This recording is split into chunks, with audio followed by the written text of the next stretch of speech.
بسم اللہ الرحمن الرحیم۔ السلام علیکم ورحمۃ اللہ وبرکاتہ۔ دوستو، پیش خدمت ہے طلاق روکنے کا ایک لاجواب عمل۔ طلاق کو روکنے کے لیے، ڈائیورس کے معاملے کو ختم کرنے کے لیے، روکنے کے لیے ایک بہترین وظیفہ یہ آج آپ کے ساتھ میں شیئر کروں گا۔ طبیعت ناساز ہے، آواز نہیں نکل رہی، لیکن آپ تک ویڈیو پہنچانی ہے۔ ایکچولی ایسا ہے کہ یہ معاملات جو ڈائیورس کے ہیں نا، یہ ہمارے معاشرے میں روز بروز بڑھتے چلے جا رہے ہیں۔ جس قدر اس عمل کو بہت گو کہ یہ ناجائز نہیں ہے، لیکن اللہ کی اور اللہ کے حبیب کی نظر میں ناپسندیدہ عمل ہے، اس کو روکنا چاہیے۔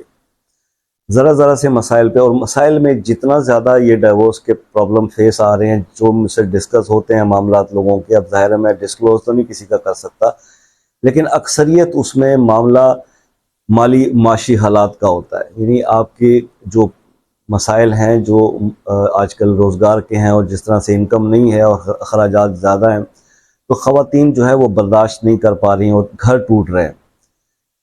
مرد بیچارہ اس معاملے میں تھوڑی سی میں ضرور فیور کرنا چاہوں گا مرد کو، کہ مرد مجبور ہے تھوڑا سا اس معاملے میں۔ یہ معاملات کیونکہ اللہ تعالیٰ نے قرآن میں فرما دیا نا، تمہاری اولاد اور تمہاری بیویاں یہ تمہارے لیے ایک امتحان کی چیز ہے، ایک فتنہ قرار دیا ہے ان کو۔ اب بات یہ ہے کہ وہ کیسے، کہ وہ کہتے ہیں کہ بڑا ہی بدقسمت، یہ حدیث کے الفاظ ہیں کہ بہت بدقسمت ہوگا وہ انسان جو ساری عمر دوسروں کے لیے جو ہے وہ اپنے گناہ کرے گا، قبر کالی کرے گا، اور قبر میں اکیلا اس کا جواب دے گا۔ تو یہی کچھ سچویشن آج کے مرد کی چل رہی ہے۔ ایک واقعہ آپ کو سناتا ہوں۔ بنی اسرائیل میں دو بھائی ہوا کرتے تھے۔ یہ واقعہ ڈائریکٹلی آپ کو سمجھا دے گا کہ یہ ڈائیورس کے مسائل کا کیا سلسلہ ہے، اور اس میں مرد کو کیا رول اختیار کرنا چاہیے، مرد کیا کر رہا ہوتا ہے اور عورت کیا سوچ رہی ہوتی ہے۔ دو بھائی ہوتے ہیں بنی اسرائیل کے اندر نا، دو بھائی تھے۔ تو وہ ایک کافر تھا، ایک مسلمان تھا۔ دونوں جو ہے وہ مچھلیاں پکڑنے جایا کرتے تھے دریا پر۔ کافر جال پھینکتا تھا، اس میں بے شمار مچھلیاں آتی تھی کہ اس سے کھینچا بھی نہیں جاتا تھا، اور مسلمان سارا دن بیٹھا رہتا تھا۔ وہ بھائی جو ہے وہ ایک آدھ دو مچھلیاں لے کے آتا تھا، تو ان کی بڑی تنگ دستی سے گزر رہی تھی۔ تو ایسے ہی وقت گزرتا گیا۔ ایک دن جو ہے وہ مسلمان جو بھائی، یعنی جو حضرت موسیٰ علیہ السلام کا جو ان کے اس پہ چل رہا تھا تعلیم پہ، اس نے جو ہے وہ اس کی جو مسلمان بھائی تھا، اس کی بیوی جب ایک دن چھت پر گئی، اس نے دوسرے گھر میں جھانکا، اپنے دیور کے گھر میں، تو اس کی جو دیورانی تھی وہ بڑی لدی پھندی سونے کے زیورات سے تو وہ بڑا، اس نے کہا کہ اگر تم بھی ایسے بننا چاہتی ہو تو اپنے شوہر سے کہو کہ وہ جس کی عبادت کرتا ہے اس کو چھوڑ دے، اور جس کی میرا شوہر عبادت کرتا ہے جن بتوں کی، وہ ادھر اس کو کرنا شروع کر دے، تو تم بھی ایسے مالا مال ہو جاؤ گی۔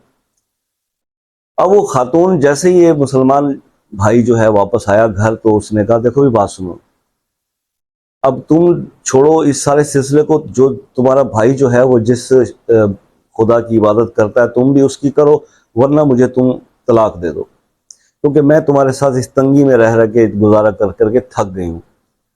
اب یہ سن کے ظاہر ہے شریف آدمی کی تو پاؤں سے زمین نکل جاتی ہے کہ یہ کیا معاملہ ہو گیا۔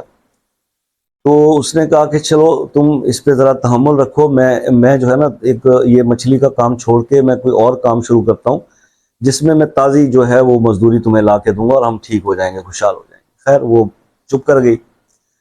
اب دوسرے دن جناب یہ مچھلی کا کام پہ نہیں گیا، اور محنت مزدوری کی تلاش کرتا، لیکن کہیں کام نہیں ملا۔ تو وہ دریا کے کنارے بیٹھ گیا، اس نے وہاں سارا دن وہ اللہ کی اپنے اس حساب سے جو اس دورے میں عبادت ہوتی تھی عبادت کرتا رہا، اللہ کا ذکر کرتا رہا۔ اب وہ شام کو جب گھر آیا تو بیوی نے کہا کہاں کام کیا؟ اس نے کہا میں نے بادشاہ کی خدمت کی، اور وہ بادشاہ جو ہے بہت سخی ہے، بہت کریم ہے میرا بادشاہ، تو وہ مہینے کے اینڈ پہ جو ہے نا مجھے اکٹھی مزدوری دے دے گا۔ اس نے کہا چلے ٹھیک ہے، یہ بھی دیکھ لیتے ہیں۔ تو وہ بیوی جو ہے پھر خاموش ہو گئی۔ اب اس کے دماغ میں ہی چل رہا تھا کہ بھئی مہینہ ختم ہوگا، بادشاہ کے ہاں اس کے کام ملا ہے، اس کو تو بہت تگڑا پیسہ جو آئے گا، اور اس کے بعد، لیکن وہ شخص جو تھا وہ اپنی بیوی کے اس لالچ کو بھانپ چکا تھا، لیکن وہ اللہ والا بندہ تھا، تو اس کا اور بس تو کوئی چلتا نہیں تھا، تو وہ بس اسی عبادت میں لگا رہا۔ جب 29 دن گزر گئے نا، 30واں دن آیا، جب وہ جانے لگا، اس کی بیوی نے کہا سنو بات سنو، آج 30 دن پورے ہو گئے ہیں، آج اگر تم پیسے لے کر نہ آئے تو پھر شام کو تم مجھے طلاق دے دینا۔ اب وہ شخص جو ہے پریشان ہو کے گھر سے نکلا، اور دریا کے کنارے جانے کی بجائے اس نے ایک یہودی کے پاس گیا، اس کی منت کی کہ مجھے کوئی کام دے دو، تو میں بہت پریشان ہوں۔ اس نے کہا میں تمہیں کام تو دے دوں گا لیکن کھانا نہیں دوں گا۔ اس نے کہا کوئی مسئلہ نہیں۔ اس نے روزے کی نیت کر لی اور وہ اس یہودی کے ساتھ کام پہ چلا گیا۔ ادھر پیچھے سے اللہ پاک نے فرشتہ ایک بھیجا اس کے نورانی تھال کے ساتھ، جس میں 29 اشرفیاں تھیں، اور وہ جو ہے شخص اس مسلمان بھائی کے گھر گیا، اس کی بیوی نے دروازہ کھولا اور اس نے فرشتے نے جو انسانی روپ میں تھا اس کو اشرفیاں دی کہ تمہارا شوہر بادشاہ کی نوکری کرتا تھا اور وہ وہاں سے چھوڑ گیا، آج نہیں آیا، تو اسی لیے ایک اشرفی کم ہے۔ تو بادشاہ نے باقی اس کی اجرت بھیجی۔ اب وہ جناب اجرت لے کے اس نے ایک اشرفی لی، بازار گئی تو وہ ہزاروں دینار اس کے سونے کی تھی، تو اس کے ملے، اس کو 1000 کے قریب دینار ملے۔ وہ خوشحال ہو گئی۔ شام کو جب یہ واپس آیا تو اس کی بیوی نے اسے کہا تم آج کہاں تھے؟ اس نے کہا میں نے ایک یہودی کے پاس آج کام شروع۔ نے کہا کیوں چھوڑا تم نے بادشاہ کا کام؟ آج بھی وہاں چلے جاتے تو 30 پوری مل جاتی۔ اس نے کہا وہ کیا؟ اس نے سارا واقعہ بتایا کہ اس طرح سے ایک بندہ آیا تھا اور وہ یہ 29 اشرفیاں دے گیا۔ اس نے کہا کہ بادشاہ ہمارا بہت رحیم ہے، کریم ہے، اگر یہ بندہ کام نہ چھوڑتا تو بادشاہ اس کو اور بھی بہت دیتا انعام و اکرام۔ یار یہ جب اب وہ بندہ تو جانتا تھا کہ وہ کس بادشاہ کی ذکر کر رہا ہے، وہ تو اس سچے بادشاہ اللہ کا ذکر کر رہا تھا کہ میرے رب نے مجھے دینا ہے۔ تو اس شخص کی چیخ نکل گئی، وہ رو پڑا، دھاڑنے لگا کہ دیکھو میں نے کیوں وہ عبادت 29 دن کی تو 30ویں دن کیوں نہیں کی۔ اب اس واقعے میں نا ایک چیز، اس کے بعد پھر کیا کیا کہ اس شخص نے اس عورت کو، وہ دولت کو چھوڑا اور وہ پہاڑوں میں نکل گیا، اور پھر کہتے ہیں کہ وہ رہتی زندگی تک پہاڑوں میں ہی چھپا کے عبادت کرتا رہا اور فوت ہو گیا۔ اللہ اس کی ساتھ بہتر کرے۔ اس واقعے میں جو سبق جو میں دینا چاہ رہا تھا وہ یہ تھا کہ دیکھیے یہ جو لالچ ہوتا ہے، آپ کے نصیب کا جو رزق ہے نا وہ آپ کو مل جانا ہے۔ اللہ تعالیٰ سب کا رازق ہے۔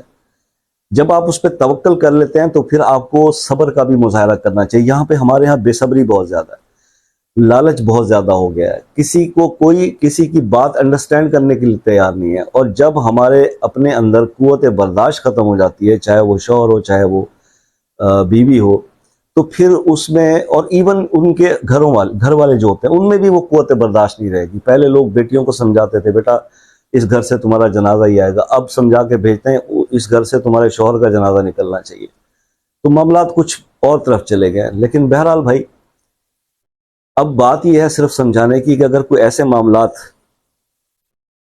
آپ کے ساتھ پیش آ رہے ہیں کہ معاملات طلاق تک چلے گئے، تو شوہر بیوی کے لیے کر سکتا ہے، بیوی شوہر کے لیے کر سکتی ہے۔ یہ ایک میں عمل آپ کو بتانے جا رہا ہوں، 21 دن کا عمل ہے۔ قرآن کی ایک آیت ہے جو آپ نے روزانہ 550 بار پڑھنی ہے، کسی بھی نماز کے بعد۔ کسی کے در پہ جانے کی ضرورت نہیں ہے، پیروں فقیروں کے تعویذوں کے ڈنڈوں میں چکریں پڑھنے کی ضرورت نہیں ہے۔ یہ ایک آیت میں آپ کو بتا رہا ہوں، واللہ اشد باسا و اشد تنکیلا۔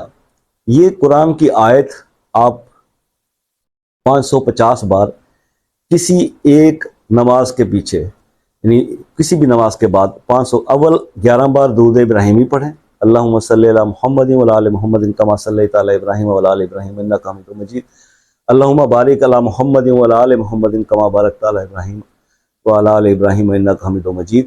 اور اس کے بعد آپ 550 دفعہ یہ قرآن کی آیت پڑھیں اور پھر 11 بار درود ابراہیمی پڑھیں۔ 21 دن یہ کر لیں، انشاءاللہ جو طلاق تک معاملات گئے ہوئے ہیں وہ وہیں پہ سٹاپ ہو جائیں گے، اور اجڑتے ہوئے بکھرتے ہوئے گھر پھر سے جڑ جائیں گے۔ اللہ کے کلام میں بہت طاقت ہے، اس پر پورا یقین کر کے عمل کیجئے، اللہ تعالیٰ بہتری والے معاملات فرمائے گا اور بہتری ہوتی جائے گی۔ اجازت دیجئے، زندہ رہے تو پھر ملیں گے نیکسٹ ویڈیو میں، جب تک کے لیے